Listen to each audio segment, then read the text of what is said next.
Like millions of Stephen King fans, I devoured his early works like my life depended on it. Christine, The Dead Zone, Different Seasons, Firestarter, The Stand, Pet Sematary. I lingered with the Langoliers, and part of the Tommyknockers filled me with misery. But the shining star of horror and fantasy fiction brightened many a day, often by making it darker. Here's 10 of the best film conversions from the past 50 years, beginning with that game changer. Opinions will vary. Carrie, 1976. Starring Sissy Spacek, Piper Laurie, John Travolta, Amy Irving. The plot: Carrie White is a shy teenager raised in near-total isolation by her unhinged mother, Margaret. While terrified by her first period, Carrie also has to cope with burgeoning telekinetic powers. When relentless bullying and a vicious prank pushes her past breaking point, the school prom is the setting for a blood-soaked finale. The inaugural Stephen King movie adaptation is still one of the best, partly thanks to the casting of Sissy Spacek. Director Brian De Palma wanted a different actress, but Spacek, wife of Carrie's art director Jack Fisk, fought for the lead and was spot on as the naive, gifted high school heroine. She and Piper Laurie were rightly Oscar-nominated. De Palma's directorial flourishes, especially during that astonishing third act, with split screens, split diopters, a camera gizmo that keeps foreground and background focused, and masterful editing, remain some of his best work. And who could forget one of the greatest shock endings ever?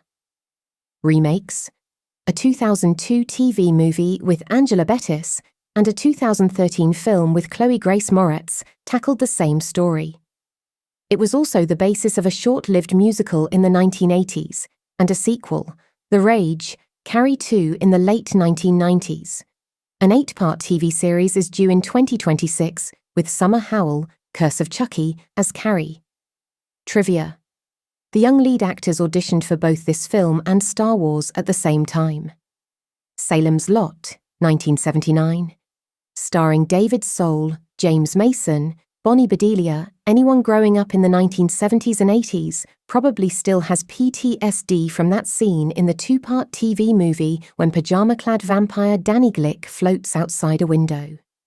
Director Tobe Hooper's version of King's 1975 novel about vampires in New England naturally saw a spike in sales of the book. Remakes. In 1987, co-writer/director Larry Cohen made a return to Salem's Lot. The original led to a couple of 2-part TV movie conversions in 2004 and 2024. Trivia.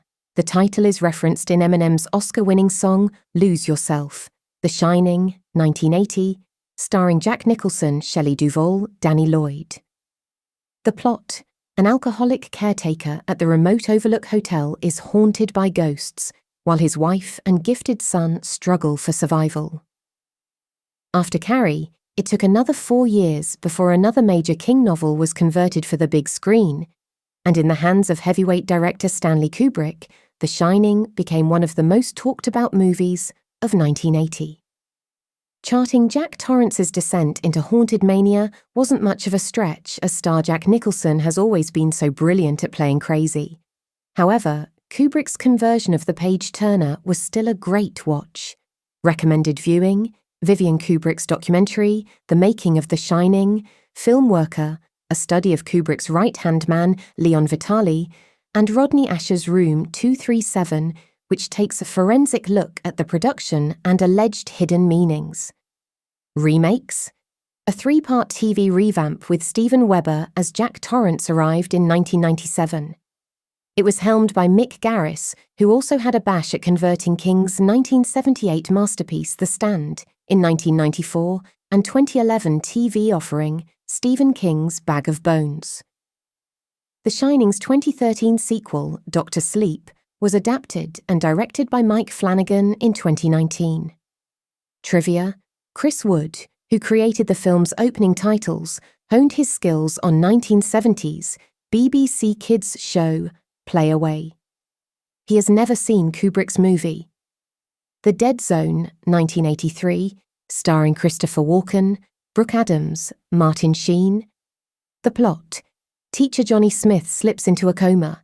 wakes with the power to see the future via touch, then tries to prevent a psychopath politician from becoming US president. A bleak but brilliant conversion of a great novel with terrific opening titles, a mesmerizing performance from Christopher Walken, and a great score by Michael Kamen. David Cronenberg was a perfect choice as director, dialing down his trademark body horror in favor of a part police procedural, part supernatural thriller. Remakes: Anthony Michael Hall starred in a TV version based on TDZ's characters and situations. It ran for 81 episodes between 2002 and 2007. Trivia: actor and vocal artist John, The Fast Show. Thompson is a big fan. His Walken impression is outstanding, as he proves in an episode of the Smirshpod podcast devoted to TDZ.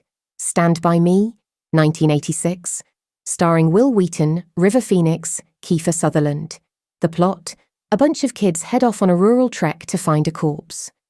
The much-missed Rob Reiner helmed stunning adaptations of King's work, including this crowd-pleaser based on short story The Body.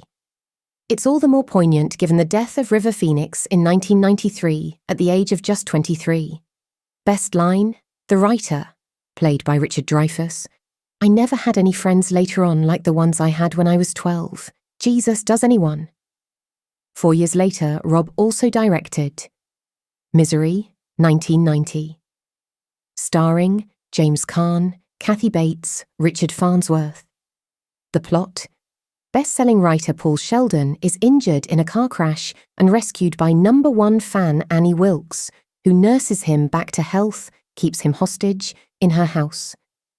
When she discovers Paul has killed off his much-loved character Misery, Annie breaks his ankles and demands he resurrects the heroine for a new tale. The original 1987 story is a masterpiece, not least because it's just 310 pages, lean by King's standards. It's also more violent as Annie chops Paul's foot off with an axe rather than just breaking his ankles. The movie boasts top turns by James Caan and Kathy Bates. The latter picked up a well-deserved Oscar for her role in 1991. The Shawshank Redemption, 1994. Starring Tim Robbins, Morgan Freeman, Bob Gunton. The plot: a prisoner attempts to escape from the eponymous penitentiary with the aid of a poster and a daring plan. Nominated for 7 Oscars, this topped the IMDb chart of top 250 films. Tim Robbins and Morgan Freeman are superb as the inmate friends, while Frank Darabont does a fine job of converting the source material. Remakes? No, but a stage version recently toured the UK. The Mist, 2007. Starring Thomas Jane, Andre Braugher, Toby Jones. The plot: following a storm, a small American community is terrorized by creatures in a mysterious fog. Frank Darabont crafted one of the bleakest conversions of a King story with this tale. Some of the CG tentacle effects may be ropey and could have been fixed with a bigger budget, but Frank refused to compromise that ending. Adhering to the age-old horror rule that the real monsters aren't out there, but within us all, this features one of the most powerful, depressing payoffs to any movie in the King-adapted cinematic universe. Spoiler: the hero kills his family rather than have them suffer a grisly fate. Then the cavalry turns up seconds after the event. Look out for that painting of the Dark Tower's hero, years before the disappointing adaptation. The Mist was also adapted as a 10-part miniseries in 2017, but this is arguably the best version. It, Chapter 1, 2017, starring Finn Wolfhard, Sophia Lillis, Bill Skarsgård, Teenid. The plot: a supernatural entity, partly disguised as a clown, terrorizes kids, and decades later, their grown-up selves. Like many Stephen fans, I waded through all 1,138 pages of King's 1986 novel. Admittedly, there was some dead wood in that epic story, and the odd cringe-worthy moment, but there were also standout scenes, especially when the evil Pennywise shimmied up a lamppost in a snapshot and tried to escape from a photo album. Thanks to a jaw-dropping turn from Tim Curry as everyone's favourite demonic clown, The 1990s TV movie did a fine job of adapting the story.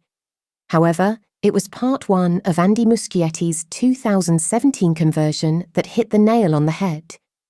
Blessed by a terrific cast of young actors, including standout turns from Finn Wolfhard, Stranger Things, and Sophia Lillis, in a star-making turn. Just about the only likeable female character in the movie, it sucked you in from the achingly sad pre-credit sequence. And Bill Skarsgård's drooling Pennywise was unforgettable. It also became one of the most lucrative King adaptations, which rekindled Hollywood's interest in the prolific writer's work. A shame the second part, with James McAvoy and Jessica Chastain, was overlong and a letdown, despite a great cast. Oh, and the intro alone to that 2025 TV spin-off prequel, It Welcome to Derry, is pure nightmare fuel. Trivia? In 2003, it was voted 144 in a poll of the top 200 novels in the United Kingdom. One story which may never see the light of day? King's 1982 collection, Different Seasons, went down a storm with the masses, and most of the collected yarns were converted for hit-and-miss movies. The four novellas saw Rita Hayworth and The Shawshank Redemption turned into the more streamlined The Shawshank Redemption in 1994.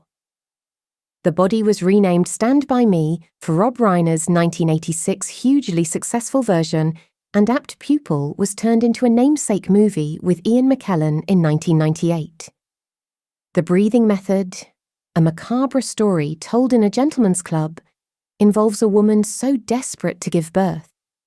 She does so even after she's involved in an horrific accident. Though Scott Derrickson, Doctor Strange, has been attached to a mooted movie version, don't hold your breath. There are many other King stories and films not mentioned here. To cover them all would fill a book, as there's a Salem's lot of film and TV projects, such as The Dark Half, The Green Mile, Golden Years, Secret Window, Under the Dome, Cat's Eye, Silver Bullet, The Long Walk, and so on.